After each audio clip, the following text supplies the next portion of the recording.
हाँ, hello dear students, कैसे हैं आप। आज हम एक्सरसाइज 9.2 के अगले क्वेश्चंस को करते हैं। 12 तक हमारा हो गया था, 12 तक हमने करा दिया था। पेज नंबर 185 पर आप देख सकते हो, क्लास 11 पेज नंबर 185 एक्सरसाइज 9.2 हमारा चल रहा था। आज हम क्वेश्चन 13 को करेंगे। 12 तक हमने प्रीवियस लेक्चर में करा दिया था। क्वेश्चन नंबर 13 पढ़ो बेटा दीप्ति। Question number 13।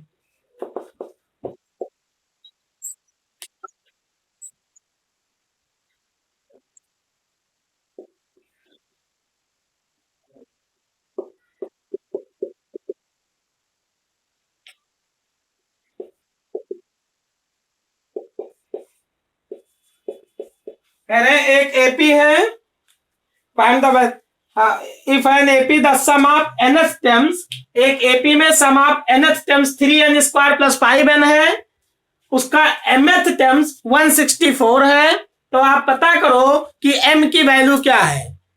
एक एपी है जिसमें n टर्म्स का सम 3n स्क्वायर प्लस 5n दिया है, उसका mth टर्म्स 164 दिया हुआ है। तो आप फाइंड आउट करो कि m की वैल्यू क्या होगी।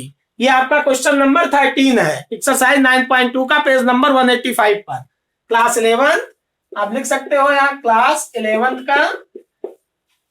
तो यहाँ पर हम n की वैल्यू पुट करेंगे 1 2 3 4 5, और हमें n की वैल्यू पहले a निकाल लेना है और कॉमन डिफरेंस निकाल लेना है। a और d दोनों की रिक्वायरमेंट होगी mth टर्म्स में, क्योंकि an का फार्मूला होता है a plus n minus 1 into D. तो फर्स्ट टर्म चाहिए और कॉमन डिफरेंस चाहिए, ये दोनों हम एसएन वाले टर्म से निकालेंगे। तो आप पुट करोगे, putting the value of putting n is equal to 1 2 3 4 dash dash dash 1 2 3 4 5, ये आप पुट कर दो।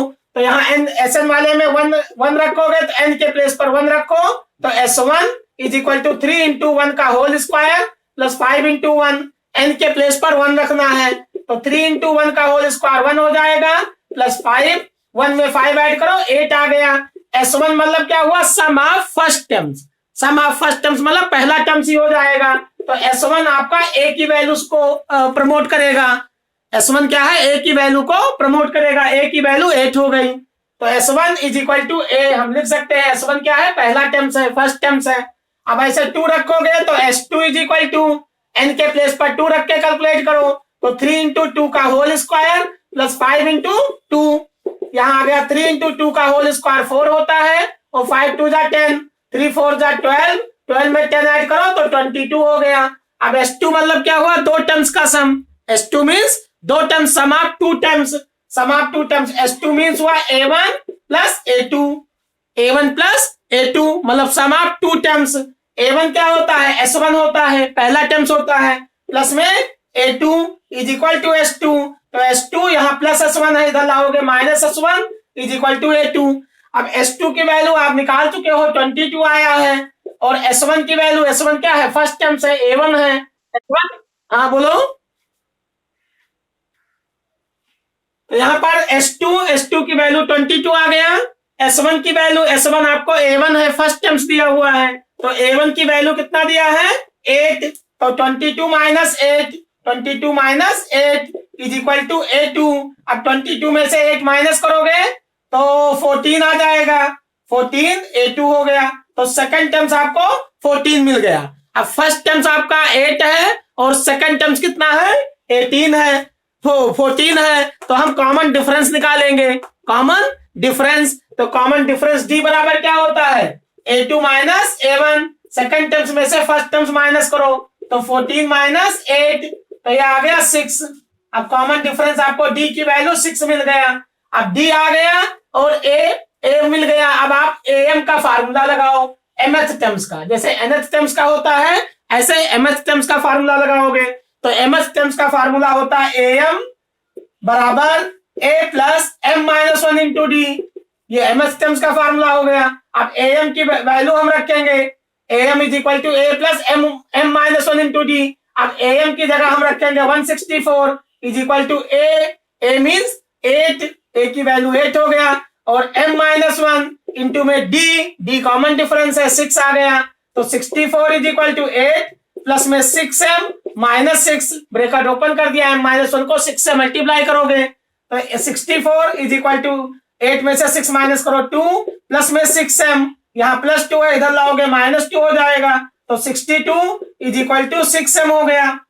यहाँ पर हम ये 8 में से 6 माइनस करेंगे तो ये कितना आएगा 2 आएगा। अब 62 आ गया तो m इज इक्वल टू कितना आएगा 62 को 6 से हम डिवाइड करेंगे, ये m हो गया। कहीं कैलकुलेशन में देखो mth टर्म्स 164 दिया है ना mth टर्म्स, तो एक ही कॉमन डिफरेंस आपका 8 और 6 14 14 आ गया। 14 यहाँ एक ही जगह 8 और कॉमन डिफरेंस कितना है 14 माइनस 8, 14 माइनस 8 मीन्स 6, तो यहाँ 6m माइनस 6, अब 8 में से 6 माइनस करो तो +2 आया, अब +2 इधर ले जाओगे तो 62/6 आ जाएगा m की वैल्यू। समझ में आया दीप्ति? 162/6 तो 3 से 6 1 जा 6, 6 4 जा 6 3 जा 18, 6 2 जा 12 और 6 7 जा 42, तो m की वैल्यू 27 आ जाएगी। m is equal to 27। 164 में से यहाँ 8, तो यहाँ ब्रैकेट ओपन कर दिया, 8 में से 6 माइनस करो तो 2 आया, 164 में से 2 माइनस करो तो 162 आएगा, 162/6। वहां 62 नहीं था 162 था, दिखाई दिया? ये दिख रहा है देखो पूरा कंप्लीट। चलो अब ये आपका क्वेश्चन नंबर 13 था। क्वेश्चन नंबर 14 देखो, m की वैल्यू हमें पता करना था तो m की वैल्यू 27 आ गया, m is equal to 27 calculation करने पर। अगला क्वेश्चन हम करते हैं, नेक्स्ट क्वेश्चन पढ़ो बेटा। नमिता नमिता नमिता आवाज आ रही है मेरी? नमिता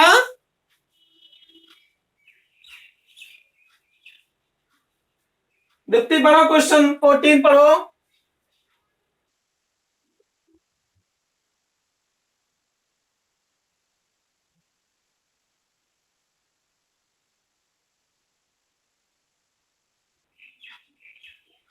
हाँ, इंसर्ट 5 नंबर्स बिटवीन 8 एंड 26। 8 और 26 में से 8 और 26 में 5 नंबर आपको इंसर्ट करना है, 5 नंबर्स इसमें फिलअप करना है 8 और 26 के बीच में, जिससे रिजल्टिंग सीक्वेंस एपी में हो जाए। Question number 14, insert 5 numbers between 8 and 26। 8 और 26 में 5 नंबर्स को इंसर्ट करो so that the resulting sequence are in AP, जिससे रिजल्टिंग सीक्वेंस क्या बन जाए, अर्थमेटिक प्रोग्रेशन बना ले, एपी बना ले।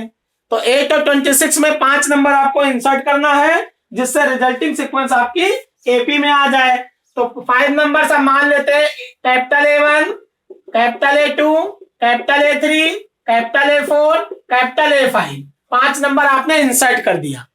इसके बीच में 8 और 26 के बीच में 5 नंबर आपने capital A1, capital A2, capital A3, मतलब A1, A2, A3, A4, A5, ये 5 नंबर्स आपने इसमें इंसर्ट कर दिया। अब रिजल्टिंग सीक्वेंस आपकी एपी बन जाएगी। इसका मतलब 8, A1, A2, A3, A4, A5 और 26, ये किसमें आ गए, अर्थमेटिक प्रोग्रेशन बना लिया इन्होंने, एपी बन गई है। अब जब ये एपी हो गई तो टोटल नंबर ऑफ टर्म्स कितने हुए, तो 5 तो आपने इंसर्ट किया है और 8 और 26 मिलकर 2 ये बन गई, तो 5 और 2 7 नंबर्स हो गई। टोटल काउंट भी कर सकते हो, 5 तो आपने इंसर्ट किया और 8 और 26 2 नंबर ये है, एक 8 और एक 26, तो टोटल नंबर 7 हो गई। तो n की वैल्यू 7 हो गई। अब n इज इक्वल टू 7 हो गई तो पहला टर्म्स तो आपको फर्स्ट टर्म्स दिया है, फर्स्ट टर्म्स 8 दे रखा है और आपको लास्ट टर्म्स दिया है, मतलब A7 सातवां टर्म्स दिया है या लास्ट टर्म्स दे रखा है 26 है। ठीक, अब हमें इससे कॉमन डिफरेंस निकालना है, तो आपको पता है A7 या लास्ट टर्म्स का फार्मूला लगाओगे तो L बराबर A plus n-1 into D. ये आ गया A7 is equal to A plus, यहाँ टोटल कितने टर्म्स हो गए, 5 और 2 7 थे, तो A7 is equal to A plus 7-1 6D हो जाएगा। अब A7 लास्ट टर्म्स आपको 26 दिया है, तो लास्ट टर्म्स की जगह A7 की जगह हम 26 लिखेंगे, चाहे लास्ट टर्म्स को हो चाहे A7 को हो। ए की वैल्यू 8 लिखेंगे, प्लस में 6 इंटू डी। अब ये प्लस 8 है, आरएचएस से एलएचएस में लाओगे, ट्रांसपोज करोगे, आरएचएस से एलएचएस में लाओ या ट्रांसपोज करो, 26 में से 8 माइनस करो तो 6d। अब 26 में से 8 माइनस करोगे तो 18 आएगा, तो 18 इज इक्वल टू 6d। तो d बराबर क्या आएगा, यहाँ 6 मल्टीप्लाई है, इधर आएगा डिवाइड हो जाएगा, 18 अपॉन 6।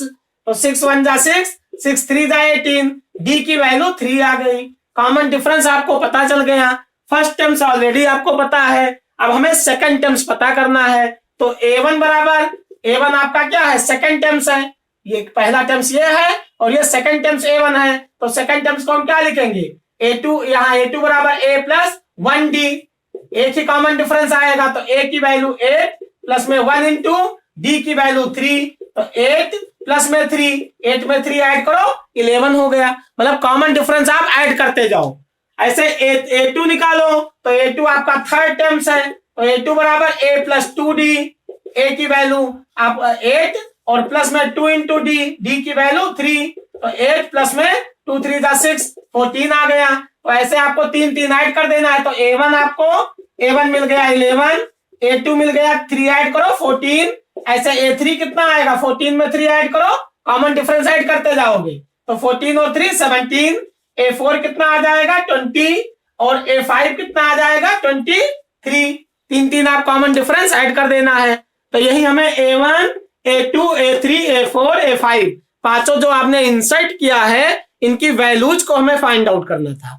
तो इस क्वेश्चन में क्या कहा गया है कि 8 और 26 के बीच में आप 5 नंबर्स मतलब इंसर्ट करो, जिससे ये रिजल्टिंग सीक्वेंस एपी को बना ले, तो टोटल नंबर 7 हो जाएगा। ये इसकी प्रोसीजर से करने का, समझ में आया? दीप्ति, नमिता, नमिता बेटा, समझ में आया?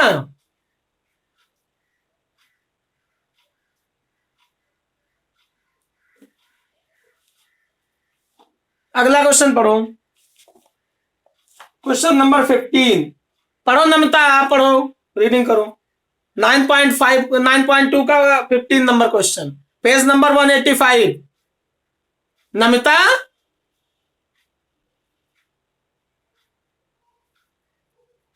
सौरभ जुड़ा, सौरभ, सौरभ शर्मा, अटेंडेंस भी मैं नहीं लगाऊंगा, क्लास वो अटेंडेंस देने थोड़े आना है। चलो आप पढ़ो बेटा। नमिता, आवाज आ रही है मेरी? वो भी लीव हो, लेफ्ट हो गई।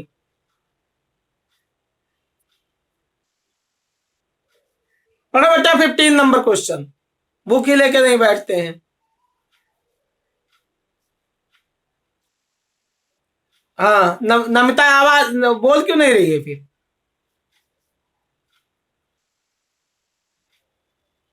चलो आप पढ़ो बेटा 15 नंबर क्वेश्चन, पढ़ो, दीप्ति पढ़ो बेटा।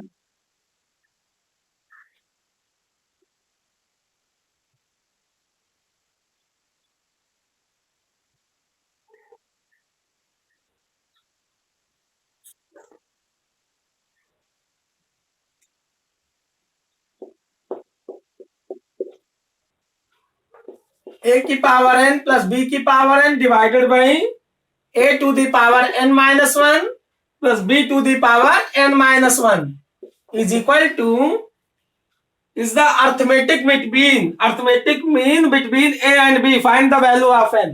कह रहे ये जो रेशियो दिया हुआ है a की power n plus b to the power n divided by a to the power n minus 1 plus b to the power n minus 1, ये अर्थमेटिक मीन है a और b के बीच में, ए और बी के बीच में ये अर्थमेटिक मीन है। तो आप एन की वैल्यू फाइंड आउट करो, ये क्वेश्चन पूछा गया है कि ये रेशियो ए और बी के बीच में अर्थमेटिक मीन है, तो आप एन की वैल्यू फाइंड आउट करो। अब हम अर्थमेटिक मीन कैसे निकालते हैं? अर्थमेटिक मीन ए और बी के बीच में, ए और बी के बीच में ए मान लो अर्थमेटिक मीन है, कैपिटल ए इन दोनों के बीच में अर्थमेटिक मीन है। अर्थमेटिक मीन मतलब एवरेज है, ये इनका एवरेज है। तो कैसे निकालोगे? तो ए, कैपिटल ए और बी ये तीनों मिलके एपी बनाएंगे, अर्थमेटिक प्रोग्रेशन बनाएंगे। अब जब ये अर्थमेटिक प्रोग्रेशन में ए, कैपिटल ए और बी तीनों अर्थमेटिक प्रोग्रेशन में आ गए तो ए ये आपका पहला टर्म्स हुआ, फर्स्ट टर्म्स T1, ये आपका सेकंड टर्म्स हुआ T2 और ये आपका थर्ड टर्म्स हुआ T3। तो ए फर्स्ट टर्म्स है T1, capital A second terms है T2 और बी थर्ड टर्म्स है T3। तो हम कॉमन डिफरेंस निकालेंगे तो D बराबर T2 माइनस T1 या T3 minus T2। Common difference कैसे निकालते हैं? सेकंड टर्म्स में से फर्स्ट टर्म्स माइनस करो या थर्ड टर्म्स में से सेकंड टर्म्स माइनस करो। तो यहां पर कॉमन डिफरेंस D बराबर A2 यहाँ T2 की जगह हम कैपिटल ए लिखेंगे माइनस T1 मतलब पहला टर्म्स तो ए हो गया बराबर में T3 मीन्स हुआ B और माइनस में T2 मीन्स ए। सेकंड टर्म्स में से फर्स्ट टर्म्स माइनस करो और थर्ड में से सेकंड माइनस करो तो डी कॉमन डिफरेंस सेम आना चाहिए। अर्थमेटिक प्रोग्रेशन के लिए कंडीशन है तो दोनों केसेस में डी आएगा, कॉमन डिफरेंस सेम आएगा। अब यहाँ पर डी इज इक्वल टू ये माइनस ए है इधर लाओगे तो ए ये प्लस ए बन जाएगा तो A plus A is equal to ये माइनस बी उस साइड में ले जाओ तो बी प्लस ए हो गया। अब ए में ए ऐड करो तो 2a is equal to B plus A. तो यहाँ ए बराबर क्या आ जाएगा बी प्लस ए बाई 2। तो ए को हम अर्थमेटिक मीन कहेंगे। ए और बी के बीच में अर्थमेटिक मीन क्या हो गया? Arithmetic mean is equal to A plus B by 2। A और बी को ऐड करो और 2 से डिवाइड कर दो तो वो ए और बी के बीच में अर्थमेटिक मीन होगा। समझ में आया? ए और बी के बीच में अर्थमेटिक मीन क्या है कि दोनों नंबर्स को ऐड करो 2 से डिवाइड कर दो जिसके बीच में अर्थमेटिक मीन निकालना हो। अर्थमेटिक मीन मतलब दो नंबर है, अगर 10 नंबर है तो 10 नंबर को ऐड करो 10 से डिवाइड करो, जो हमने मीन किया है, मीन मीडियन और मोड पढ़ा है। तो 10 नंबर का अगर एवरेज मतलब इसका मतलब हुआ एवरेज। तो यहाँ ए और बी के बीच में ये रेशियो ए और बी के बीच में अर्थमेटिक मीन है। कहने का मतलब क्या? अर्थमेटिक मीन ये अर्थमेटिक मीन है ए और बी के बीच में, ए और बी के बीच में अर्थमेटिक मीन। तो क्या आएगा ए और बी के बीच में arithmetic mean A plus B by 2। तो यहां हम a प्लस बी बाई 2 लिखेंगे अर्थमेटिक मीन की जगह। ये हो गया आपका a प्लस बी बाई 2। अब क्रॉस मल्टीप्लाई करते हैं तो 2 से हम इसको मल्टीप्लाई करेंगे 2an प्लस में 2bn is equal to a plus B multiplied by a to the power n minus 1 plus b to the power n minus 1। ये आ गया 2an प्लस में 2bn is equal to a से multiply करो तो base same हो, power add हो जाएगा a की पावर n।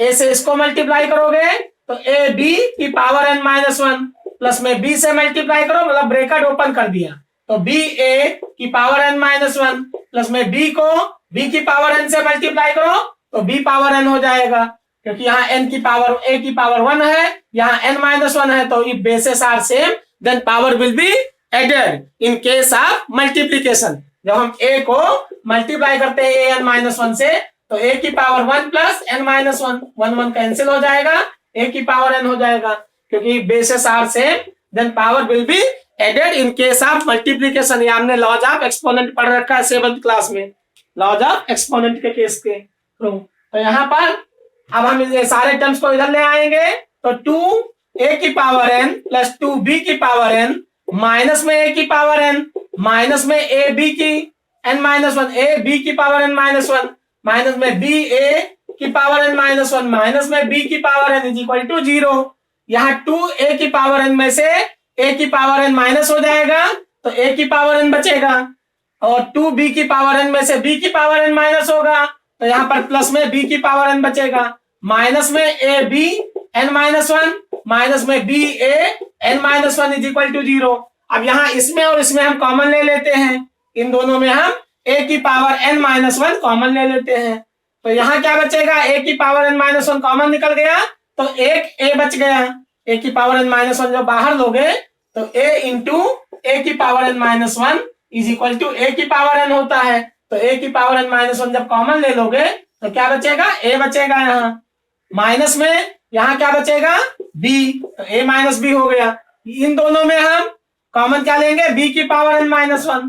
तो प्लस में हम कॉमन लेते हैं माइनस में b की पावर n माइनस 1 कॉमन ले लिया तो यहाँ क्या बचेगा? a और यहाँ b की पावर n माइनस वन बाहर आ गया तो माइनस b बच गया इज इक्वल टू 0। तो हमने a की power n minus one common ले लिया और b की power n minus one common ले लिया। इन दोनों में a की power n minus one common और इन दोनों में b की power n minus one common. तो अब पूरे में क्या कॉमन है, a माइनस बी कॉमन लोगे तो यहाँ a की power n minus one minus में b की power n minus one is equal to 0। अब दो नंबर्स का प्रोडक्ट अगर 0 के बराबर है तो उन दोनों में से कम एक 0 होना चाहिए। जैसे आपने पढ़ा है कि 3 मल्टीप्लाइड बाई 0 बराबर 0 होता है, 0 multiplied by 0 is equal to 0। तो अगर दो नंबर का प्रोडक्ट 0 के इक्वल आता है, दो numbers means a minus B और a की power n minus one minus में b की पावर n माइनस वन, तो अगर दो नंबर का प्रोडक्ट 0 के बराबर आता है तो उनमें से कम एक at least one is 0। If the product of two numbers is 0 then it will be at least one number is 0। तो a minus B is equal to 0 आप लिखोगे if a minus B is equal to 0 this implies that a is equal to b। Second case और a की power n minus one minus b power n minus one is equal to 0 this implies that a की power n minus one is equal to b की power n minus one. या तो a minus B 0 के बराबर होगा, तो अगर a minus B 0 के बराबर होगा तो a is equal to b, this implies that a is equal to b। और a minus n minus one की और माइनस में b की power n minus one is equal to 0, this implies that a की power n minus one, ये minus है उधर ले जाओगे तो 0 plus B N minus one हो जाएगा, तो b की पावर n माइनस वन हो जाएगा। अब a की power n minus one is equal to b की पावर n माइनस वन, तो ये टर्म्स आपको मिल गया a की power n minus one is equal to b की पावर n माइनस वन। अब यहां इसको ले आओ तो a की power n minus one upon में b की power n minus one is equal to 1, क्योंकि यहाँ दोनों न्यूमरेटर में इधर ले आओ डिवाइड कर लो। अब इसको हम लिख सकते हैं a बाई बी की power whole n minus one, क्योंकि अगर आपको पता है a की पावर m हो अपॉन में b की पावर m हो तो हम लिख सकते हैं a अपॉन b की whole power m। if bases are different and power will be same, if bases are different and power will be same, then number will be expressed in the whole powers of that numbers। तो a upon b यहाँ 1 आ गया, तो a upon b की power n minus one is equal to 1 को हम लिख सकते हैं a अपॉन b की पावर 0। अगर किसी नंबर की पावर 0 हो तो उसकी वैल्यू 1 होती है, ये सब आपने 7th क्लास में पढ़ा है कि जैसे 3 की पावर 0 है तो इसकी वैल्यू 1 होगी, 4 की पावर 0 है तो वैल्यू 1 होगी, a अपॉन b की पावर 0 है तो इसकी वैल्यू 1 होगी। किसी भी नंबर्स की पावर अगर 0 है तो वो वैल्यू 1 होगी। ये भी आपने पढ़ा है कि अगर a की पावर m अपॉन में b की पावर m हो तो इसको हम a अपॉन b की होल पावर m के फॉर्म में लिख सकते हैं। तो यहाँ पर a अपॉन b की पावर 0 हो गई। अब बेसेस सेम है तो पावर विल बी कंपेयर्ड। अगर बेस सेम है, जैसे यहाँ a की पावर x है, यहाँ आपका a की पावर y है, तो x किसके बराबर होगा, y के, क्योंकि हम अगर बेस सेम है तो power will be compared, power को कंपेयर किया जा सकता है। तो n minus one is equal to 0 हो जाएगा, दोनों a by B base same कर लिया तो n बराबर क्या हो जाएगा +1। यही हमें पता करना था कि n की वैल्यू क्या होगी। तो ये रेशियो दो नंबर के बीच में अर्थमेटिक मीन दिया था और आपको n की वैल्यू फाइंड आउट करना था।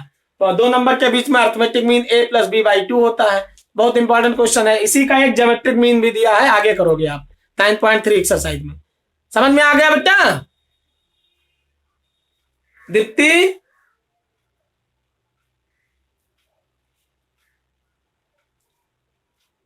अगला क्वेश्चन हम करते हैं क्वेश्चन नंबर ये समझ में आ गया 16 पढ़ो बेटा, क्वेश्चन नंबर 16।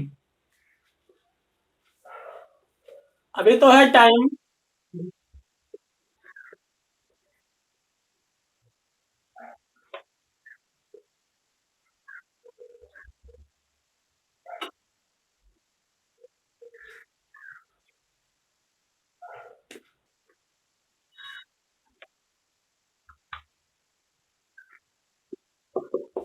हाँ, क्वेश्चन नंबर 16 में बिटवीन 1 एंड 31, जैसे आपने क्वेश्चन नंबर 14 किया है 8 और 26 वाला जैसे क्वेश्चन किया है 8 और 26 के बीच में और पांच अर्थमेटिक नंबर्स आपको इंसर्ट करना था, 5 नंबर आपको इंसर्ट करना था जिससे रिजल्टिंग सीक्वेंस एपी बन जाए।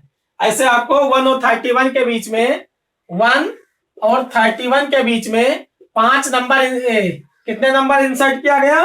Between 1 and 31 m numbers have been inserted, m number insert किया गया in such a way that the resulting sequence is an AP। ये m नंबर आपने इंसर्ट किया जिससे रिजल्टिंग सीक्वेंस AP हो जाए। m number means A1, A2, A3, A4 ऐसे dash dash dash AM-1 और AM m नंबर आपने insert किया जिससे रिजल्टिंग सीक्वेंस आपकी अर्थमेटिक प्रोग्रेशन बना लिया, AP बन गई। ठीक, अब आपको इसका रेशियो दे रखा है 7th terms A7 7th terms और m-1th terms, ratio of 7th terms and m-1th terms. AM-1 का रेशियो दे रखा है 5/n है, 5/n। तो m की वैल्यू फाइंड आउट करना है, ये क्वेश्चन है। ये एक एपी है जिसमें 1 और 31 स्टार्टिंग पॉइंट 1 है, लास्ट एंडिंग पॉइंट आपका 31 है। इसके बीच में m नंबर इंसर्ट किया गया जिससे रिजल्टिंग सीक्वेंस आपकी एपी बन गई। अब स्टार्टिंग से 7th टर्म्स का रेशियो इसके m-1th टर्म्स के रेशियो का रेशियो 5/9 है। तो आप पता करो कि m की वैल्यू क्या है, ये क्वेश्चन है आपका। तो यहां हम फर्स्ट टर्म्स दिया है a की वैल्यू 1 और लास्ट टर्म्स दिया है, लास्ट टर्म्स मतलब an, लास्ट टर्म्स आपका m नंबर से, तो लास्ट टर्म्स आपको दे रखा है 31 या लास्ट टर्म्स हम an लिख सकते हैं, an इज इक्वल टू 31। अब आपको कॉमन डिफरेंस चाहिए, टोटल नंबर ऑफ टर्म्स कितने हो जाएंगे? जब आपने m नंबर इंसर्ट किया है तो टोटल नंबर ऑफ टर्म्स कितने हो गए? n बराबर m नंबर तो आपने इंसर्ट किया a1 से लेकर am तक, m नंबर हो गया m और 1 और 31 भी इंक्लूड हो जाएंगे तो m+2, टोटल नंबर कितना हो जाएगी? m+2। तो n बराबर हो गया नंबर ऑफ टर्म्स m+2 हो गया, क्योंकि 2 नंबर और जुड़ गई 1 और 31। m नंबर तो आपने जोड़ इसके अंदर डाला और 2 नंबर स्टार्टिंग से पहले से थी 1 और 31, स्टार्टिंग फर्स्ट नंबर और लास्ट नंबर जुड़ गई दोनों, तो टोटल नंबर ऑफ नंबर्स हो गई m+2 हो गई टोटल नंबर ऑफ टर्म्स। अब यहाँ लास्ट टर्म 31 दिया है, a की वैल्यू 1 दिया है और n की वैल्यू m+2 दिया है। लास्ट टर्म्स का फार्मूला लगाओ तो L बराबर a plus n-1 into D. L की जगह हम 31 रखेंगे, लास्ट टर्म्स की जगह 31 पहले और फर्स्ट टर्म्स की जगह 1 और n की जगह हम लिखेंगे m+2 और -1 इंटू डी। कैलकुलेशन करोगे तो 31 ये +1 है, इधर लाओगे -1 इज इक्वल टू m+2 -1, तो 2 में से 1 माइनस होगा तो 1 आएगा, m+1d हो गया। अब 31 में से 1 माइनस करोगे तो 30/m+1 is equal to d, ये कॉमन डिफरेंस हो गया। तो 30 में m+1 इंटू डी, ये कॉमन डिफरेंस हो गया। अब d पता हो गया और आपको a दिया है तो a की वैल्यू 1, लास्ट टर्म्स 31 दिया है और d आपको पता चल गया 30/m+1 है। ठीक, अब 7th टर्म्स का रेशियो हम निकालेंगे a7 अपॉन में a की पावर m-1, तो a7 जो यहां से 7 नंबर पर होगा, जो यहां से a1 से लेकर 7 नंबर पर होगा, वो स्टार्टिंग से लेकर के 8 नंबर पर होगा, क्योंकि एक भी तो जुड़ेगी। तो जो a1 से लेकर 7वें नंबर पर होगा वो शुरू से लेकर कितने नंबर पर होगा? 1 ऐड हो जाएगी तो 8वें नंबर पर आ जाएगा वो 7वां नंबर। तो यहाँ a7 स्टार्टिंग से 8वें नंबर पर आएगा तो a8 हो जाएगा ये, तो a+7d अपॉन में am-1, जो यहाँ am-1 पर होगा वो यहाँ से कितने नंबर पर होगा? mth टर्म्स पर होगा, मतलब a+m-1 into D is equal to, इनका रेशियो दे रखा है 5/9, 5/9। अब हम a और d की वैल्यू रखेंगे तो a की वैल्यू 1 दिया है प्लस में 7 इंटू डी की वैल्यू आप निकाल चुके हो 30 में m+1 डिवाइडेड बाई a की जगह 1 और m-1 मल्टीप्लाइड बाई डी की जगह पर आप रखोगे 30/m+1, 30/m+1 is equal to 5/9।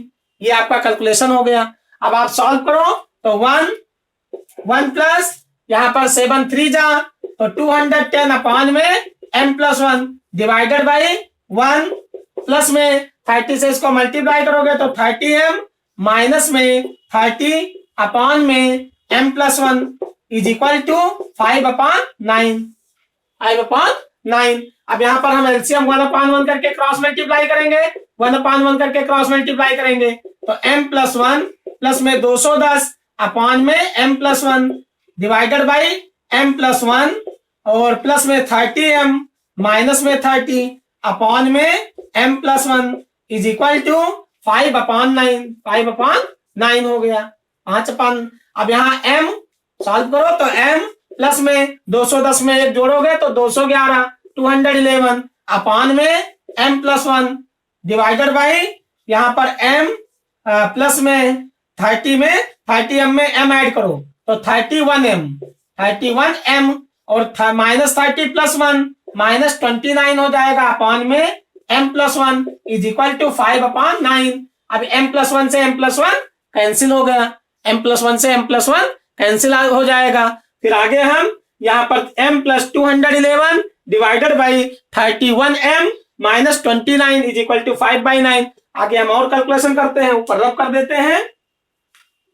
यहाँ पर m की वैल्यू हमें निकालना है तो ये आपका कैलकुलेशन आ गया m + 211 divided by 31m minus में 29 इज इक्वल टू 5/9। अब क्रॉस मल्टीप्लाई करो तो 9 को m से मल्टीप्लाई करो 9m प्लस में 9 1 जा 9 9 1 जा 9 9 2 जा 18 1899 इज इक्वल टू 31 इंटू 5 5 1 जा 5 और 5 3 जा 15 155m।